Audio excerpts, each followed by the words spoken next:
Entrez par la Yanua, la porte, pour accéder au Vestibulum. L'entrée de la maison. D'ailleurs, le dieu Janus est le dieu des portes, des limites, des commencements et des fins. À côté, vous pourrez trouver les tabernae, des magasins donnant sur la rue. Traditionnellement, après avoir poursuivi votre chemin, vous tombez sur une grande pièce carrée ouverte sur le ciel. Cette cour, l'atrium, présente en son milieu un bassin, l'impluvium, qui orne la pièce et rafraîchit l'air ambiant. Sur les côtés de la maison se trouvent plusieurs chambres, les cubiculi. Plus loin, on retrouve le bureau du propriétaire, le tablinum. Plus loin se trouve la culina, où l'on prépare le repas, que l'on déguste après quoi dans le triclinium, la salle à manger, sur ces fameuses banquettes en étant dans une position allongée. Dans la ligne de mire de ces pièces, on retrouve enfin le peristylum, le péristyle, une succession de colonnes entourant des jardins, au cœur desquels on peut admirer une piscina. Attention, c'est trompeur, une piscina est un bassin à poissons et non une piscine.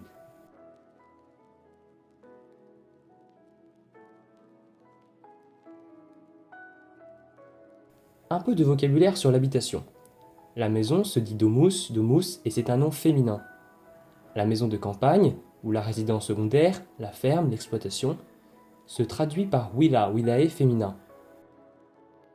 Insula, insulae féminin, signifie l'île ou l'îlot de maison, c'est-à-dire un pâté de maison.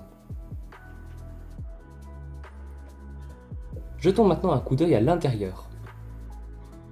Pour ce qui est du mobilier, la table se dit mensa, mensae féminin, tandis que la chaise est sella, sellae féminin, des noms de la première déclinaison. Le sol se dit solum, soli, neutre. Le triclinium désigne la pièce où l'on mange, sa disposition, mais aussi le lit dans lequel on peut se nourrir. Pour les autres pièces du quotidien, on retrouve les toilettes, latrina, latrinae féminin, qui a bien sûr donné latrine en français. Dans la cuisine, il est possible de faire cuire les aliments dans un fournus, un four. Du côté de la salle de bain, on peut observer la baignoire qui se dit aloeus, le savon, sapo, ou le miroir, speculum. Pour ce qui est de la chambre, le lit se dit cubile, et d'ailleurs, la chambre, rappelez-vous, se dit cubiculum. Dehors, il est possible de flâner dans le jardin, hortus, horti, masculin, donnant sur une aula bucolique, au cœur de laquelle se dresse un vieux puits, puteus. Le jardin est empli de fleurs, flos, floris, ou d'arbres, arbor, arboris, et on remarque que les mots français sont ici très proches du latin. Finissons sur quelques expressions qui peuvent vous servir au quotidien, peut-être pour parler de votre propre habitation.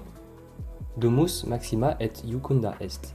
La maison est très grande. On utilise ici le superlatif maxima et agréable. Les adjectifs sont des adjectifs de première classe qu'on a déclinés au nominatif car attribut du sujet et féminin, le genre de domus. Statuae et marmore sunt. Les statues sont en marbre. Effectivement, ce n'est peut-être pas la phrase que vous utiliserez le plus chez vous. Statuae est un pluriel nominatif. On a utilisé la préposition ex plus ablatif pour indiquer la matière des statues, en marbre. C'est un des fameux emplois de l'ablatif. Pour en savoir plus, je vous renvoie à la vidéo s'affichant en haut à droite de l'écran. Atrium lucidum est. L'atrium est lumineux. Et enfin, pueri in orto ludunt. Les enfants, pueri, nominatif pluriel, jouent, ludunt, présent de l'indicatif, troisième personne du pluriel, dans le jardin. In orto. On a utilisé de nouveau l'ablatif lié à la proposition in pour exprimer le lieu où l'on est. Et maintenant, si la vidéo t'a plu, mets un pouce bleu tout droit vers l'Olympe et abonne-toi pour recevoir la bénédiction de Jupiter. A plus!